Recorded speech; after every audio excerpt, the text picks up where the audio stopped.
Bonjour à toutes et à toutes. Alors aujourd'hui, je voulais parler d'un sujet qui est très important, surtout dans la génération où on est.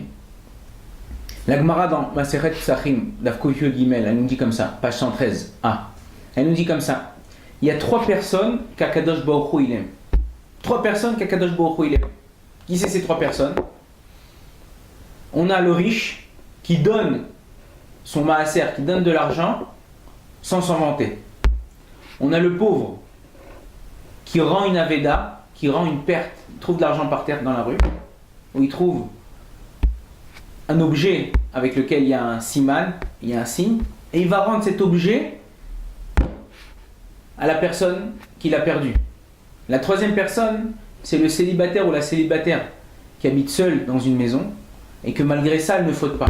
Alors si Dieu veut, avec vous, là, dans les 5-10 minutes à venir, on va essayer de développer ces trois points-là et expliquer exactement quelle est l'importance de ces trois points-là. On sait qu'un juif, quand il fait une mitzvah, Magen Umatzle, la mitzvah, elle protège et elle sauve de certaines choses. Mais la mitzvah, on dit Israël Arevim Zelazé. Israël, ils sont liés l'un à l'autre. Pas seulement que la mitzvah, elle protège la personne qui l'a fait, mais elle protège tous les juifs. On voit souvent un juif qui peut être à Honolulu, en train de faire Teilim, et un autre juif qui est un soldat qui est en Israël, à la frontière, grâce au Teilim de ce juif qui est à New York, qui est en Honolulu, qui est dans n'importe quel endroit. Ce Teilim là, il protège, le protège à lui, il protège ce soldat aussi. On a dit qu'il y a un riche qui donne et qui ne se vante pas de ce qu'il donne. Alors on donne un exemple. On raconte une histoire. Il y avait une fois, à Paris, dans le 11e, ils avaient une petite bête à Knesset, ils avaient plus une petite synagogue. Ils voulaient ouvrir une grande synagogue dans un grand endroit avec un mikvé, avec plusieurs siffrés Torah, avec un parking. Et ils ont demandé à Prosper, le chamash de la synagogue, écoute Prosper, voilà le bottin de Miami, appelle un par un et appelle les juifs de Paris et demande-leur de donner de l'argent, ce qu'ils peuvent. Alors Prosper il prend le téléphone, il dit allô bonjour, c'est Prosper de la synagogue du 11e. Je vous appelle là parce qu'on est en train de construire une synagogue et on voudrait truc, qu'est-ce que vous pouvez donner entre 10 et 15 euros ou 20 euros, ce que vous voulez. Si Dieu veut le rave, le Shabbat, il va mentionner votre nom pour vous faire un Miché Bérard, pour vous bénir devant les Sefer Torah. Alors il dit bon d'accord, laissez une adresse, il laisse un numéro de téléphone, une adresse, un tadoir, un endroit où on peut envoyer les chèques. Et comme ça, il dit allô Prosper, bonjour, c'est Prosper du 11e, je vous appelle pour un don. Et comme ça il faisait, jusqu'un jour il a appelé un juif de Miami, sans le savoir, c'était le juif ou un des juifs les plus riches de Miami.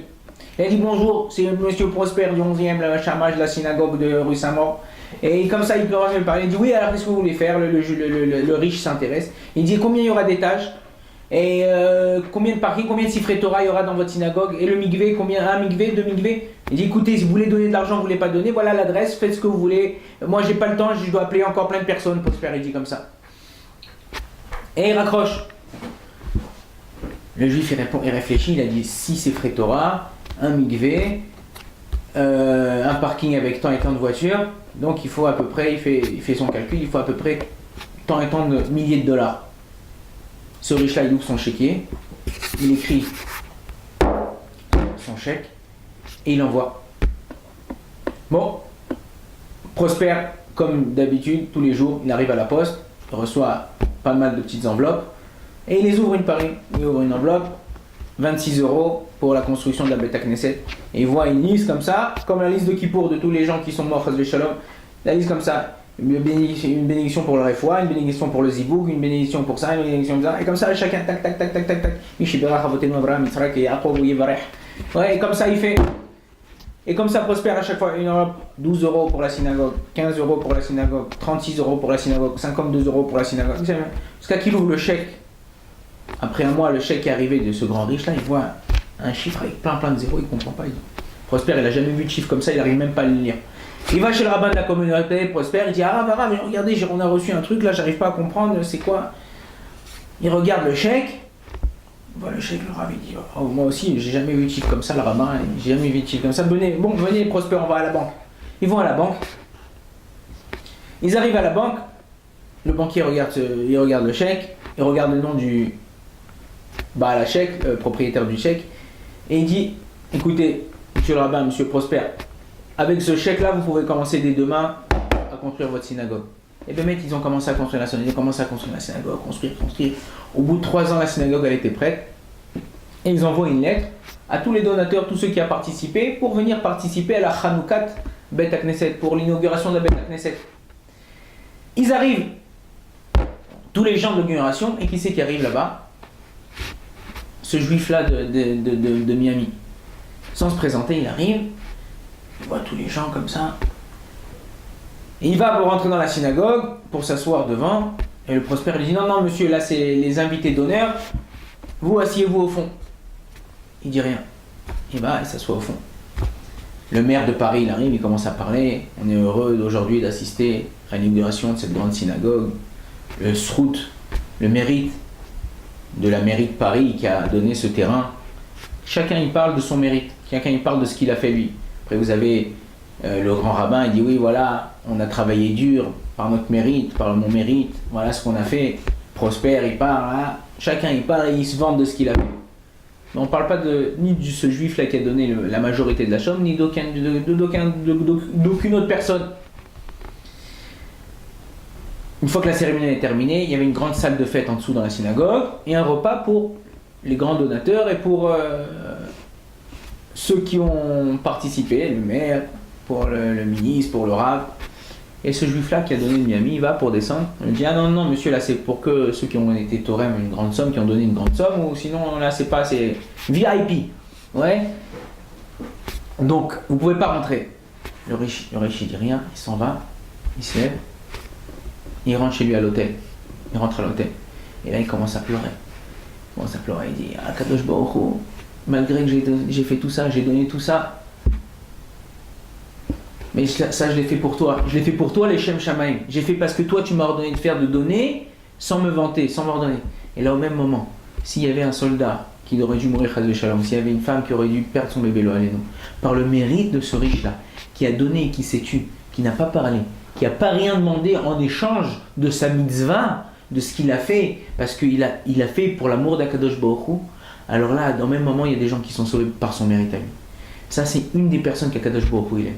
La deuxième personne, on est qui c'est? Le pauvre.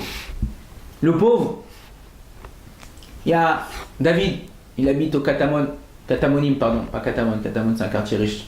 Katamonim, c'est un quartier de pauvres à Jérusalem, quartier mal fréquenté. Et Moshe, ça fait 3 mois qu'il n'a pas payé l'électricité, pas payé l'eau, il est au chômage, ils lui ont coupé l'eau, ils lui ont coupé l'électricité, il est à la maison, il n'y a rien à manger, sous le frigidaire, il n'y a rien, il ne sait pas comment il va faire. Il dit à Kadosh Baruch Hu, je t'en supplie, $5,000 pour recouvrir mes dettes et pouvoir comment acheter quelque chose, pour me débrouiller, commencer autre chose. Et bon, il a dit qu'est-ce que je vais rester faire à la maison, je vais sortir, je vais chercher voir ce qu'on peut faire dehors. Moshe il sort, et il marche comme ça dans la rue, à côté de chez lui, et en marchant, vous savez quand quelqu'un est énervé, il est désespéré, il voit une bouteille de coca par terre, une canette de coca, il tape dessus, ou il tape n'importe quoi, il donne un coup de pied. Et là, il voit un sac en plastique comme ça, noir comme ça, et là, il donne un coup de pied. Ah, il dit, c'est pas possible, il est lourd ce sac. Il ouvre le sac, il compte 1, 2, 3, 4, 5 des billets de $100, 6, 7, 8, 9, 10, combien il y a dedans? $5,000. Si j'avais su, j'aurais demandé 10 000. 5 000, tu m'as donné juste ce que je demandais, j'aurais demandé plus. C'est pour ça qu'un homme, il ne doit pas se suffire de ce qu'on lui donne ou ce qu'on va lui donner. C'est une bracha de se suffire ce qu'on lui donne. Et Zéou Achir à sa mère Bechelko, quel est l'homme riche, celui qui se réjouit de ce qu'il a. Mais quand tu demandes à Kadosh Baruch Hu, Kol Yachol, Kadosh Baruch Hu, il peut tout faire. Donc demande que tu as la bracha dans ce qu'il te demande, dans ce qu'il te donne à Kadosh Baruch Hu. Ça c'est la bracha. Quand Kadosh Baruch Hu te donne la bracha, dans ce qu'il te donne un peu ou beaucoup, alors là, hein, même si tu as donné le peu ou ce que tu as demandé, qu'il y a la bracha dedans, et avec ça tu peux réussir, il te restera même. Donc Moshe il est content comme ça, il prend cette enveloppe là, hop, il la met dans la poche, enfin c'est ce sac là, il met dans la poche, elle est entourée d'un fil rouge comme ça. Il passe pas 2 minutes, le voyou du quartier de la cité là-bas, un juif aussi, David, avec sa BM comme ça, il arrive, s'arrête devant Moshe, il dit Moshe, dis-moi, t'as pas trouvé un sac noir avec un fil rouge à l'intérieur et $5,000? Alors là, on a une halakha dans le Shulchan Aruch qui nous dit comme ça, que si quelqu'un, un juif, il a perdu quelque chose, et qu'il y a un siman, il a un signe, ok, sur la chose, J'ai perdu un portefeuille avec écrit mon nom dessus.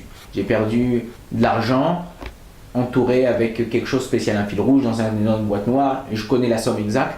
Tout ça, c'est des signes move hakim, c'est des signes précis sur lesquels on doit rendre l'argent à la personne. Ok, il y a tout dans le Shulchan Aruch, prochaine Mishpat, il y a plusieurs simanim, plusieurs chapitres qui parlent de la halachot, de la Shabbat Aveda.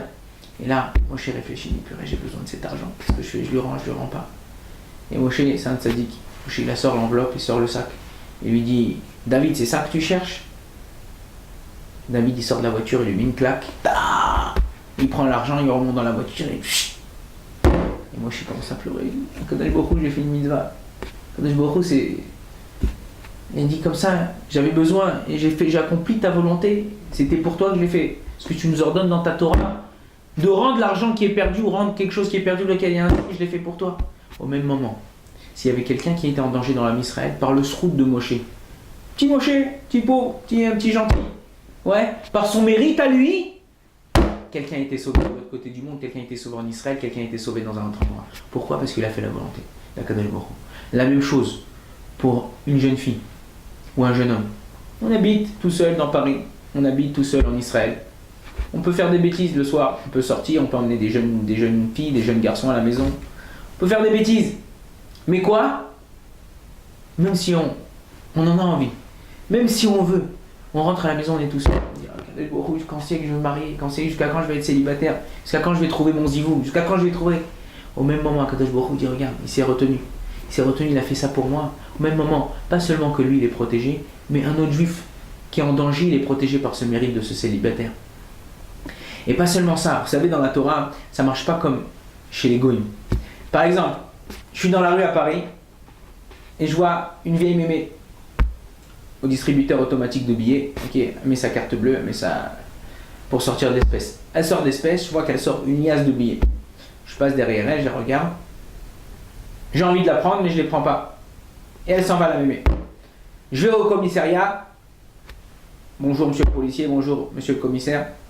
Voilà, j'étais dans la rue, il était 10h du soir, j'ai vu une mémé sortir une liasse de billets, mais je ne lui ai pas volé. Qu'est-ce qu'il va me dire le policier? S'il ne met pas un coup de PO derrière, il est gentil. Enfin, sors de là avant qu'on s'occupe de ton cas. Il n'y a rien, aucune mitzvah, j'ai rien fait. Dans la Torah, ça ne marche pas comme ça. Si j'avais une avéra que j'aurais pu faire, ou si j'avais quelque chose d'interdit, une avéra donc encore une fois, que j'aurais pu acquérir ou arriver à elle, et je me suis retenu, je ne l'ai pas fait. Après 120 ans, Akadosh Baruch Hu, il vient et me dit, mon fils, parce que tu t'es retenu de faire ça, alors tu aurais pu le faire, personne ne t'empêchait, juste parce que moi je t'ai ordonné, sur ça tu reçois un mérite.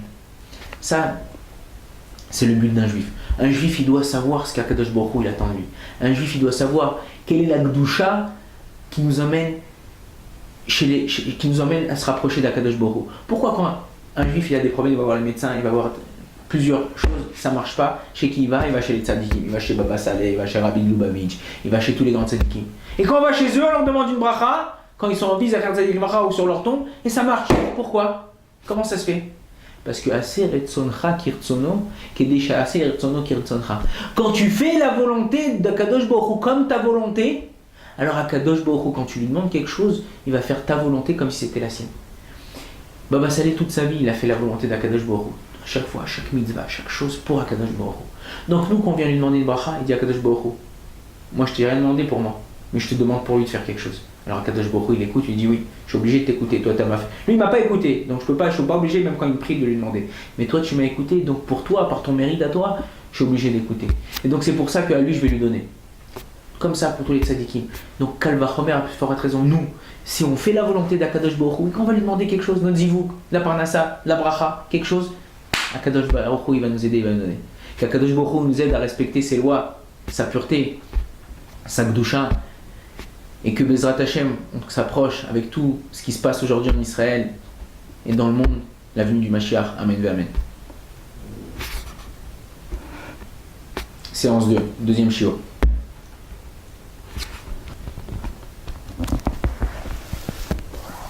Le Tehillim,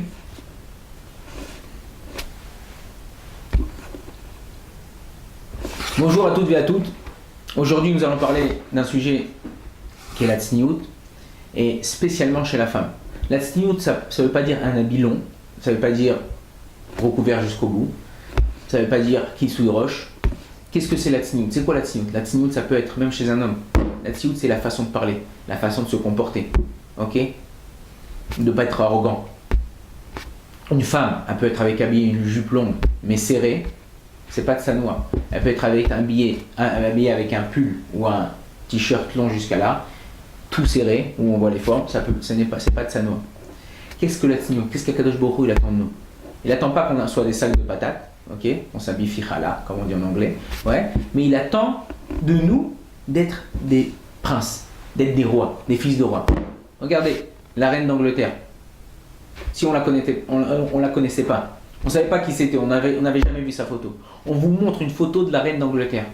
Vous la voyez avec son tailleur, son petit chapeau. Vous voyez que c'est quelqu'un de Mechoubad, vous voyez que c'est quelqu'un d'important, qui est riche, quelqu'un qui est noble. Vous aurez dit, ouais, je vous aurais demandé qui c'est cette femme-là. Vous m'aurez dit, bah, ça doit être la femme d'un grand rave.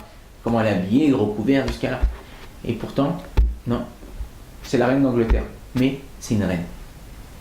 Quand on se référencie à ce qui est noble dans la vie, alors on se référencie à un roi, à une reine, à quelque chose d'honorable, à des gens, un PDG d'entreprise qui s'habille tous les jours, costard, cravate, classe. Ok, ça c'est un fils de roi. Nous, on est des fils de roi. Le Télim 45 nous dit comme ça. Kol kivuda bat meler nima. Tout l'honneur d'une fille, tout l'honneur d'une bat Israël, il se situe à l'intérieur. Une bat Israël, elle n'a pas besoin de montrer ce qu'elle a sur elle, c'est-à-dire son corps, sa poitrine, ses mains.